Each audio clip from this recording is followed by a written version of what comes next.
talk about timing.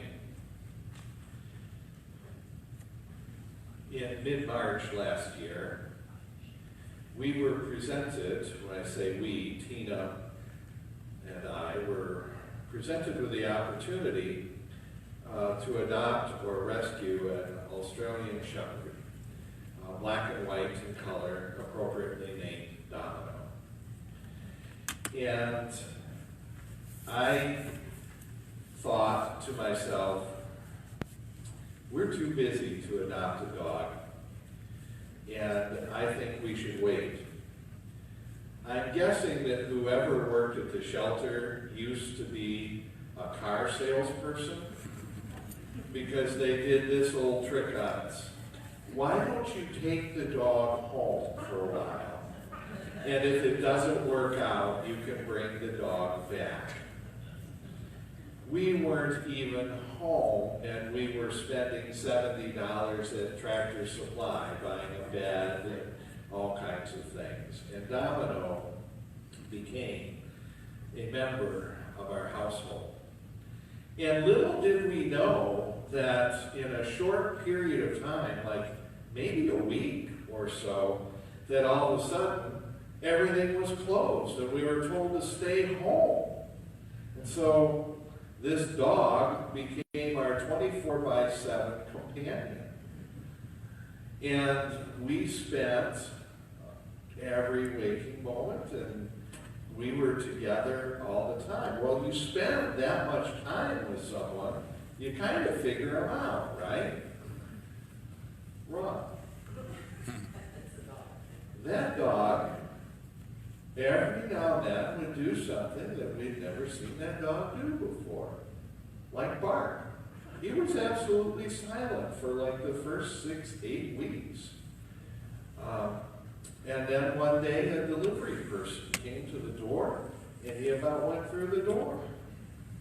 And to this day, we know when a package gets delivered, our dog, it's like, where did this come from? You've never been this way before. But it was a side of him that we had not ever seen, even though we thought we knew him. Well, the surprises keep coming. He's an Australian Shepherd, but this dog loves water in any form that he can find it. And so imagine our surprise that when we're walking on the school property, that one day he just decides to bolt and go into that swamp. And he came out happy and we weren't. It's like, you get the hose, because you smell like a swampy wet dog now. Well, the surprises continue with him. Even though we spent all kinds of time, we thought we knew him, but I guess we're still learning. And this is a dog that I'm talking about. So why would I tell that story? Well, I want to really focus on our New Testament reading, especially on the beginning of that, of where Jesus goes and ministers in his hometown. Did you catch that? It's the hometown. It's the people who know him, the people that think, we know this person and we've got him all figured out, and yet stuff keeps happening that makes them question, how's this even possible? And so when we look at the text and we look at the verses, we see where the people even go so far as to say, isn't this the son of Mary? Did you catch who they said he was the son of? Mary. They didn't say Joseph. This was a scandalous, snooty, gossipy response of the people. And this was a time and a place where your social status was determined solely by where you were born, the family you were born, and the circumstances that you were born. And Jesus didn't fit any of those circumstances at all. Who is this guy? The implication, an illegitimate son of a poor family. And he's teaching with authority? I don't think so. And it becomes so bad that the amazement that we read on the part of Jesus is the amazement at their unbelief in him. And it's a sad commentary and a sad reflection when God is amazed at something so sad as unbelief. In my travels and in myself, I have met people and I have found times when I thought, I have God all figured out. The laughter is appropriate. And I'm sure even God snickered when I said that. There is the saying, if you want to make God laugh, tell him your plans. And yet, I find that I meet people who think this is just the way that God is, and this is the way that God is not. And then we look at Jesus and we find that, oh my gosh, we think we know him, but he delivers these surprises. Like, he heals on the Sabbath. The Sabbath, well, you're not supposed to work. You're not supposed to do anything at all. You're supposed to stay home. You're not supposed to travel any more than a mile. And yet, he heals on the Sabbath, and that's a breaking of one of the Big Ten, right? That had to be a shock and a surprise for everyone who saw that. How could this person be of God and yet break that commandment? It's a big question for them. Jesus said, when is it ever wrong to do good? If you had even an animal in a ditch, you wouldn't make it suffer in a ditch just because it was a Sabbath. You'd get it out. It's okay to do good. Jesus surprised the people again where, gosh, one of the Big Ten, you shall not commit adultery. A woman is brought before him. I've always marveled that the guy got away. And I'm going to actually say, I'm guessing that it was a Pharisee, the very people who probably tried to set this up, but that's only theory. So here comes this woman. The law's pretty clear. Caught in adultery, you get stoned. Jesus writes in the sand. I like what one person said. They thought that Jesus was writing the names of the girlfriends of all of the Pharisees there. One by one, they began to leave. But whatever he wrote in the sand, it stirred their hearts.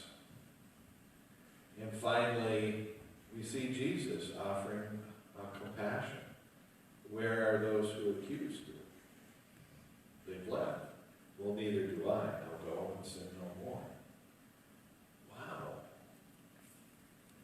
And then when we think, okay, Jesus is a pushover, he's big on grace and he's big on love, and oh boy, I can relax. We find him turning tables over and making a whip. And sometimes we see some humorous things. Go be like Jesus. Go knock some tables over. Chase people out with a whip. Don't do that at home or out there, folks.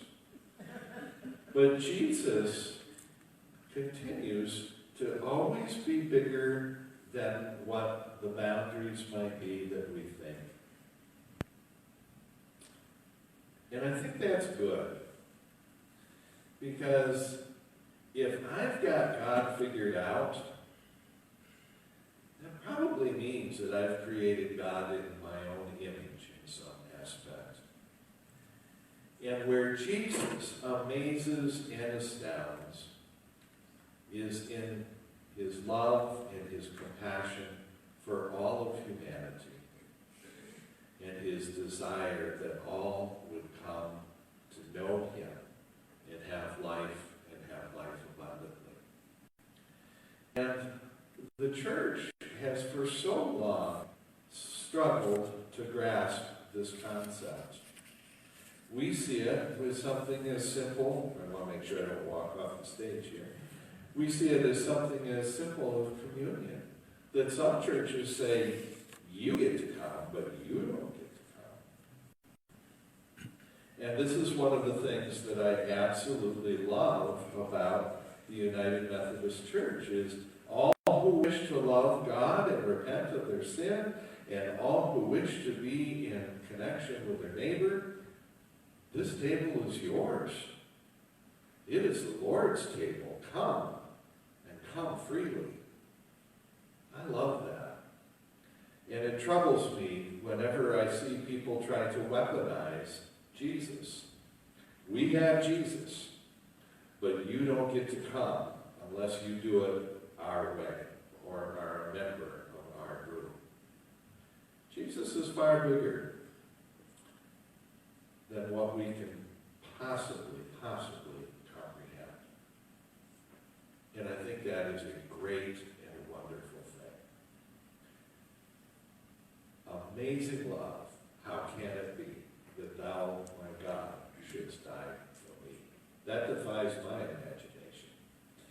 There's a delightful book in our library by an author by the name of Philip Yancey, and if anyone's looking for a good read, I'd highly recommend Philip Yancey, The Jesus I Never Knew.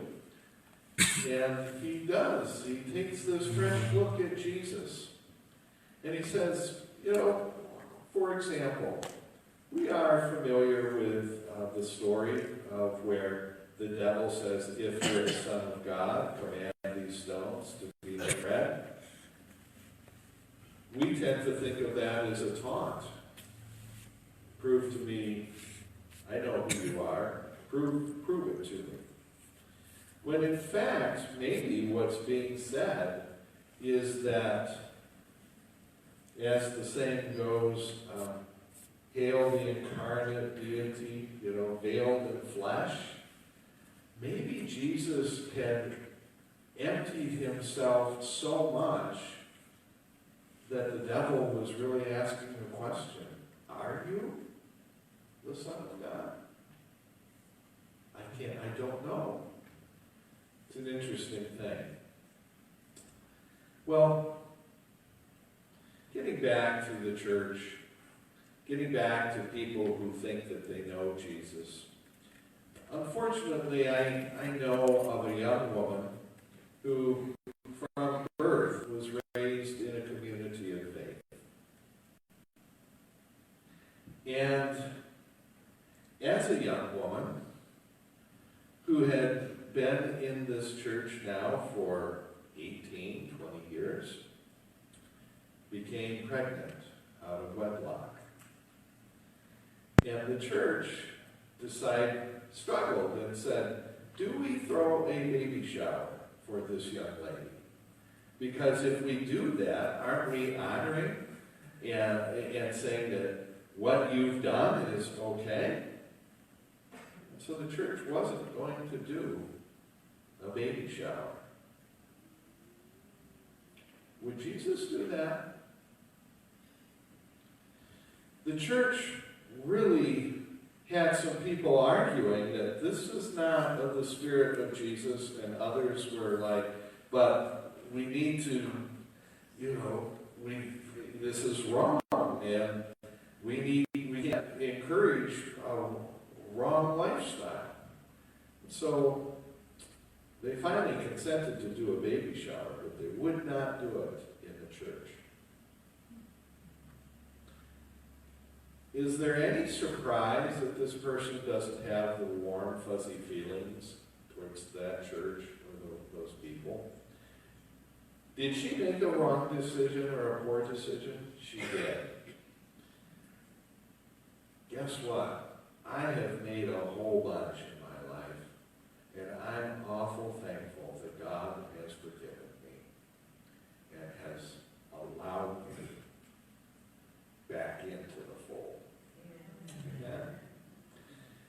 And so, I guess what I really want to say on a day that I don't have a lot of energy, as you can understand, is let's have, when we think of Jesus, if we have to err on law or grace, let's err on grace. Because more often than not, that's what I see in Jesus, when he had opportunity to show otherwise. And I think that in so doing,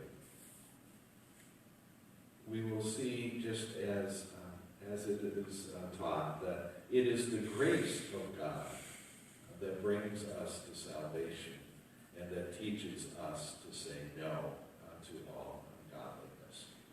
So let us, as we seek to follow Jesus, as we seek to come into our identity, let us become the people of grace. And let us become the agents of God's truth and God's justice, but also God's righteousness and God's peace and God's grace. I've met way too many people who like to write spiritual parking tickets. And I've met way too many people who know how to sing Amazing Grace, but have no idea how to practice that. And I think what God is asking of his children is to grow out of that phase into a phase where when people meet us, they're like, my gosh, they had time for me. They listened to me. They showed compassion for me. Sounds a little bit like Bill Wheeler, doesn't it? He left us a great lesson. Let's keep it up, and let's follow.